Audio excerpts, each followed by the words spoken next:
Let's get more on this now from Representative Peter King of New York, who has been a vocal opponent of the plan to build an Islamic community center and mosque near Ground Zero, and Zead Ramadan, who is with the Council on American Islamic Relations. Gentlemen, good morning to you both. Morning.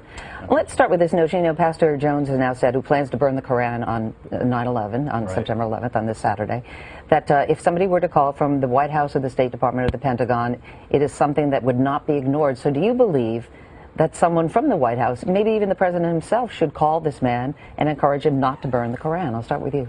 First of all, this is insane. It's dangerous. There's absolutely no place in American debate for what this madman is talking about.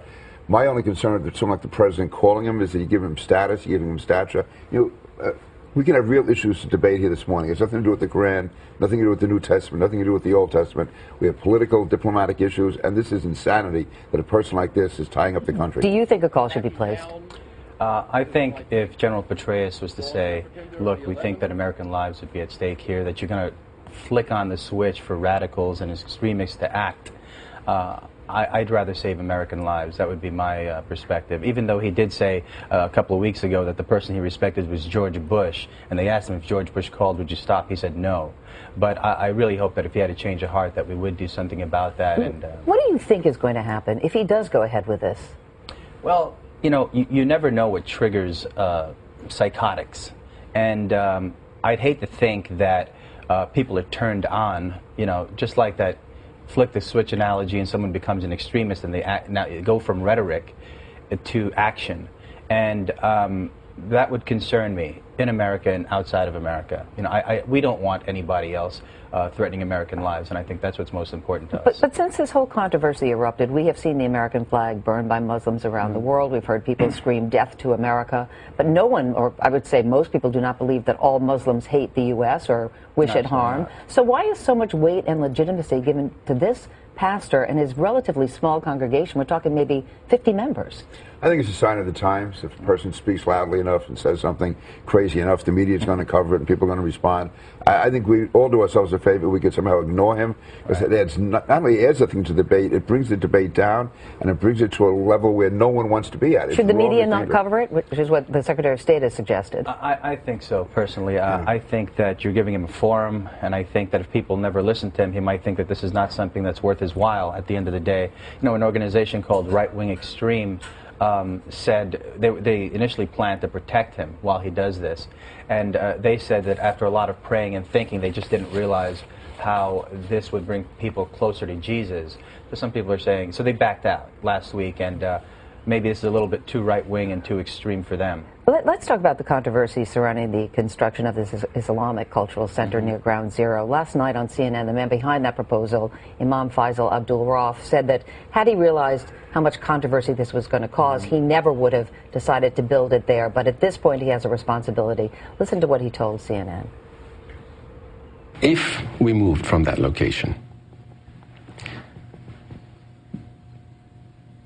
the story will be that the radicals have taken over the discourse.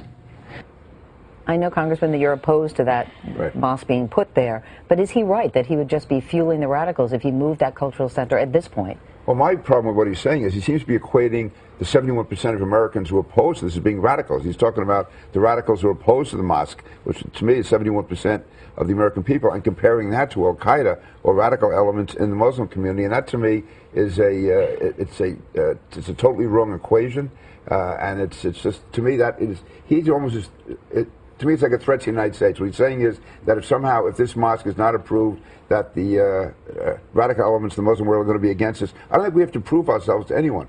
I mean, Muslims in this country, as well as Catholics and Jews and Protestants, are treated better here than anywhere else in the world. And I would say Muslims probably have more freedom in this country than any of their own countries. Mr. Ramadan?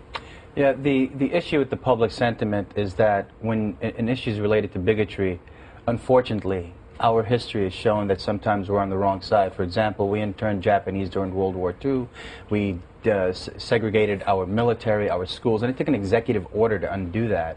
And we also enslaved our fellow Americans. So, I mean, when it comes to bigotry, we've got to be careful about the public sentiment. What's really important is that our public officials and our congressmen have to come out and tell people this is not what America represents. These are not the ideals that our nation was founded on, and we have to be better than that. Yeah, but what I disagree with there is what are we saying? What am I saying as a congressman that in any way violates American ideals? I have raised real questions about the Muslim leadership in this country. For instance, I don't think the Muslim leadership speaks out enough against terrorism. I can tell you that there are mosques in this country where imams tell their congregants not to cooperate with with law enforcement. And if you talk to law enforcement people, they will tell you that very seldom do they get cooperation from the Muslim leadership. But and that to me is a real issue. But the imam might say to you, as he said on CNN last night, this story broke last December, front page of the New York Times. Nobody complained about it then. It wasn't until about 2 months ago. He thinks that it's politicians who've grabbed onto it for political reasons. Even the mayor himself said, come November 3rd, this won't be an issue anymore. It is the midterm elections, and people like Newt Gingrich who've equated Islam to, Nazism. I mean, we need to condemn people like that and say these sentiments are absolutely wrong. And if you don't think that people are listening to Newt Gingrich or Sarah Palin or Rick Lazio, who hasn't talked about anything else, and he's running for the governorship of New York State, except for the mosque. He's basically driving all attention and driving the public sentiment against the development of a religious institution which is protected by our Constitution. We have about 15 seconds. Okay. No one says that there's not an absolute right to build a mosque, but because you have the right doesn't make it right. And I think it's a very legitimate issue to talk about this mosque to be barely 500 feet from ground zero, to have a 13-story, $100 million edifice where 3,000 Americans were killed that day. It's wrong, and I think it's wrong to say that somehow it's un-American to raise that as an issue, because no, I don't think that's. I think that free speech is also an American principle. But Timothy McVeigh blows up a federal building, and we don't say you can't build any churches around there. This is, gentlemen, this is a discussion that's going to go on for quite a while. There's a totally unfair comparison. The fact is, why is it unfair? Because the Muslim leadership in this country does not cooperate with law enforcement. What Muslim leadership? Let me ask you about that. Because there's no Jewish leadership or Muslim leadership. I'm talking about imams in mosques which are being investigated. You can't just make a general. This is why gentlemen, I'm going to have to cut it off there. I understand, but my point is, where it's from.